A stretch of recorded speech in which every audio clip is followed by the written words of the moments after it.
Aláròyé máa wí o.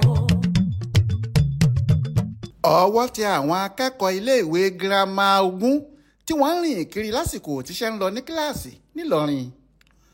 Ìjọba ìpínlẹ̀ Kwara ti nawọ́ gún àwọn akẹ́kọ̀ọ́ iléèwé girama tó ń lọ sí bíi 20 nílùú Ìlọrin lọ́jọ́rú wẹ́sídẹ̀ẹ́ 20 oṣù kọkànlá ọdún yìí lórí ẹ̀sùn pé wọ́n ń rìn kiri lásìkò tó yẹ kí wọ́n wà ní yàrá ìkẹ́kọ̀ọ́ láti máa kàwé wọn.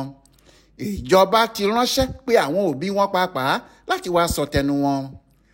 Akọ̀wé ìròyìn lẹ́ka ètò ẹ̀kọ́ àti ìdàgbàsókè ọmọnìyàn nípínlẹ̀ Kwara Peter Amọ̀gbọ́njayé ló fìdí ìṣẹ̀lẹ̀ náà múlẹ̀ fáwọn oníròyìn lọ́jọ́bọ̀ tọ́sídẹ̀ẹ́ ọjọ́ 21 oṣù kọkànlá yìí. Ó ní àwọn akẹ́kọ̀ọ́ ọ̀hún ni wọ́n kó láwọn ojú pópó tí wọ́n ń rìn kiri lásìkò tó yẹ kí wọ́n wà ní kíláàsì láwọn iléèwé wọn. Ìjọba ti wá ránṣẹ́ pé àwọn òbí àwọn akẹ́kọ̀ọ́ ọ̀hún láti wá wí tẹnu wọn ìdí táwọn ọmọ wọn fi fẹ́ ya ìyàkuyà tí wọn kì í dé iléèwé láti lọ bu omi ìmọ̀ mu.